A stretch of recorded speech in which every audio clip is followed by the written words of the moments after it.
അതെ, ഇന്ന് നമ്മൾ പോണ ചെന്നൈയിലെ ബ്ലൂ ഫ്ലാഗ് ബീച്ചിലേക്കാണ് കേട്ടാ. ഇനി കണ്ടോ. ഹലോ ഗൈസ്, അപ്പോൾ എല്ലാവർക്കും നമസ്കാരം. ഒന്ന് രണ്ട് റീൽസും യൂട്യൂബ് ഷോർട്സും ഒക്കെ ഇട്ടപ്പോൾ കുറച്ച് വ്യൂ ഒക്കെ കിട്ടി. അപ്പോൾ അതിൻ്റെ പേരിൽ തുടങ്ങുന്ന പുതിയൊരു സംരംഭമാണ്. ആരെങ്കിലുമൊക്കെ കാണുമെന്ന് നോക്കാം. അങ്ങനെയാണെങ്കിൽ ഇനി കുറച്ച് വീഡിയോസൊക്കെ ഇടാം. അപ്പോൾ എൻ്റെ പേര് വിഷ്ണു, ഞാൻ നിൽക്കുന്നത് ചെന്നൈയിലാണ്, ഒരു സോഫ്റ്റ്വെയർ എഞ്ചിനീയറാണ്. ഒന്ന് പോയിക്കൊണ്ടിരിക്കുന്നത് ഈ ചെന്നൈയിൽ നിന്നടുത്ത് കുറേ ചെന്നൈയിൽ നാലുചുറ്റും ബീച്ചാണ്. എന്നാൽ അവിടുന്ന് പല ബീച്ചുകളിലും പോയി കഴിയുമ്പോഴത്തേക്കും എന്താ പറയുക, നല്ല തിരക്കായിരിക്കും, ഒട്ടും ക്ലീനൊന്നുമല്ല. അപ്പോൾ അതുകൊണ്ട് പുതിയതായിട്ട് കണ്ടുപിടിച്ച ഒരു സംഭവമാണ് ബ്ലൂ ഫ്ലാഗ് ബീച്ച്. ECR റോഡിലാണ്. നല്ല ബീച്ചാണെന്ന് എല്ലാവരും പറയുന്നത് കേട്ടു. അതിൻ്റെ പേരിലൊന്ന് പോകാനാണ് പോയിക്കൊണ്ടിരിക്കുന്ന വരിയിൽ. ആദ്യമൊക്കെ മൊത്തം മെട്രോ കൺസ്ട്രക്ഷൻ ആയിരുന്നു. അത് കഴിഞ്ഞ് നമ്മുടെ ECR റോഡിലേക്ക് തിരിഞ്ഞ് കഴിയുമ്പോഴത്തേക്കും അത്യാവശ്യം കുഴപ്പമില്ല, റോഡ് നല്ല റോഡാണ്. അത് ഈ ടേൺ തിരിഞ്ഞ് സിഗ്നൽ കഴിഞ്ഞ് കയറി കഴിഞ്ഞാൽ നല്ല റോഡാണ്.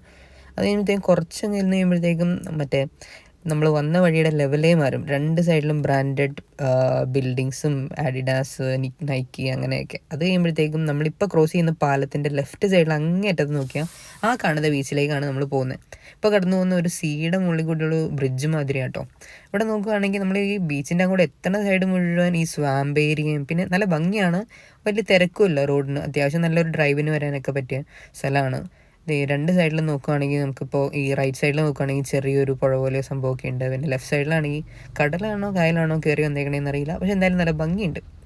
അപ്പോൾ നമ്മളെത്തി. പാർക്ക് ചെയ്യുന്നതൊന്നും കാണിക്കാൻ പറ്റിയില്ല കേട്ടോ. കുറച്ച് സ്പീഡിൽ വീഡിയോ എടുത്ത് പഠിച്ചു വരുന്നുള്ളൂ. അതുകൊണ്ടാണ്. കാർ പാർക്കിംഗ് ഉണ്ട്. കാർ പാർക്കിങ്ങും രണ്ടുപേർക്കുള്ള എൻട്രിയും കൂടി കൂട്ടി 110 രൂപയാണ്. അവിടുന്ന് കയറി നടന്നു വരുമ്പോഴത്തേക്കും സാധാരണ നമ്മളിവിടെ ചെന്നൈയിൽ ചെന്ന ബീച്ചുകളിൽ കാണുന്ന ഒരു വ്യൂ അല്ല, പക്ഷെ അത്യാവശ്യം ക്ലീനാണ് സ്ഥലം. ഒരു കുറച്ച് പച്ചപ്പും കാര്യങ്ങളും ഒക്കെ ഉണ്ട്. പിന്നെ ബീച്ച് അത്യാവശ്യം ക്ലീനാണ്. വലിയ തിരക്കൊന്നുമില്ല കേട്ടോ. ഞങ്ങൾ വന്ന സമയത്തിൻ്റെ ആണോന്ന് അറിയില്ല, ഒരു 11 മണിയായപ്പോഴാണ് വന്നത്. നമുക്ക് ഈ വെയിലടിക്കാതിരിക്കാനുള്ള അത്യാവശ്യം ഹട്ട് പോലത്തെ സെറ്റപ്പും, പിന്നെ അവിടെ പുല്ലും, പിന്നെ നല്ല വ്യൂ ആണ്. പിന്നെ കുറച്ച് മറ്റേ എന്താ പറയുക, ഏർമാടം പോലത്തെ സംഭവമൊക്കെ ഉണ്ട് കയറി ഇന്ന് ഇരിക്കാനായിട്ട്. നല്ല കാറ്റാണ് കേട്ടോ, നല്ല സൂപ്പർ കാറ്റാണ്. ബാക്കി ബീച്ചുകളിൽ പോണ പോലെയല്ല, ഒട്ടും തിരക്കില്ല. ഒട്ടും തിരക്കില്ല എന്ന് പറഞ്ഞാൽ ഒട്ടും തിരക്കില്ല. പിന്നെ ഈ നമ്മുടെ ചെന്നൈയിൽ സാധാരണയായിട്ട് കാണുന്ന ലോക്കൽ കടകളും കാര്യങ്ങളും ഒന്നുമില്ല കേട്ടോ. ഇവിടെ വന്ന് ഫ്രൂട്ട്സ് അങ്ങനെ കഴിക്കാനുള്ള സംഭവങ്ങളൊന്നുമില്ല. ഈ beach kind of exclusive beach പോലെ ഫീൽ ചെയ്തത്. പിന്നെ ഇവിടെ കുറേ സർഫിങ്ങിന് പഠിക്കുന്ന ആൾക്കാരുണ്ട് കേട്ടോ. കുറേ പേര് സർഫിങ്ങിന് വന്ന പരിപാടിയുണ്ട്. സർഫ് കുടിക്കുന്നതല്ല, ദുൽഖറണ്ണ സർഫിങ്, സർഫിലെ പരിപാടികളൊക്കെ ഉണ്ട്, സർഫിങ് പരിപാടികളൊക്കെ ഉണ്ട്. നമ്മളതൊക്കെ കഴിഞ്ഞ് കുറച്ച് നേരം കടലിൻ്റെ അങ്ങോട്ടൊക്കെ കയറി. ഒട്ടും തിരക്കില്ല കേട്ടോ. സാധാരണ ബീച്ചിൽ ചെന്ന് കഴിഞ്ഞാൽ പെട്ടെന്ന് ഇടിച്ചു കുത്തി അങ്ങോട്ടും ഇങ്ങോട്ടും മാറ്റി വിടാറാണ് പതിവ്. ഇവിടെ തിരക്കൊന്നുമില്ല. പിന്നെ അത്യാവശ്യം ഹൈറ്റുള്ള ഒരു ഏരിയ ഉണ്ട്. അവിടെ കയറിയുന്നത് ഇതാണ് വ്യൂ. മോനെ, ഒരു രക്ഷയില്ലാത്ത വ്യൂ ആണ്.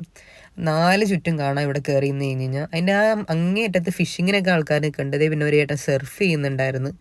അറിയാൻ മേലാത്ത പണിയായതുകൊണ്ട് അങ്ങോട്ടൊന്നും പോകാൻ പോയില്ല. പിന്നെ ഇങ്ങനെ കറങ്ങി നോക്കിക്കഴിഞ്ഞാൽ നമുക്ക് മൊത്തം ഏരിയ കാണാം കേട്ടോ. ഇനി ഇവിടെ ചെറുതായിട്ട് കുറച്ച് ഷോപ്പും 2-3 ഷോപ്പ് കാര്യങ്ങളൊക്കെ ഉണ്ട്. എന്താ മാഗിയോ എഗ് ഓംലേറ്റ് കാര്യങ്ങളൊക്കെ ഉണ്ട്. പിന്നെ നമ്മളിന്ന് വന്ന ദിവസം എന്തോ പരിപാടി ഉണ്ടായിരുന്നത്. ഇവിടെ പിള്ളേർ പെയിൻറ്റ് ചെയ്യുന്നൊക്കെ ഉണ്ടായിരുന്നു വോൾസിൽ. അത്യാവശ്യം നല്ല ഭംഗിയൊക്കെ ഉണ്ടായിരുന്നു. പിന്നെ അവരെയും ജസ്റ്റ് ഒന്ന് വീഡിയോയിലേക്ക് ഇങ്ങനെ നോക്കി ഇങ്ങനെ കാണിച്ചു പോയി. ഇതാട്ടോ പാർക്കിങ്. പിന്നെ ആ പാർക്കിങ്ങിൻ്റെ തൊട്ടടുത്ത് തന്നെ ആയിട്ടാണ് ഈ എൻട്രി കാര്യങ്ങളും തന്നെ. എൻട്രി വഴി ജസ്റ്റ് കയറി ഒരു 100 മീറ്റർ നടന്നാൽ ബീച്ചും എത്തും. ക്ലീനാണ്, പിന്നെ ഒട്ടും തിരക്കുമില്ല. പിന്നെ ഒരു ചെറിയ അമ്പലമുണ്ട്, ഈ കണ്ണാണി അമ്പലം.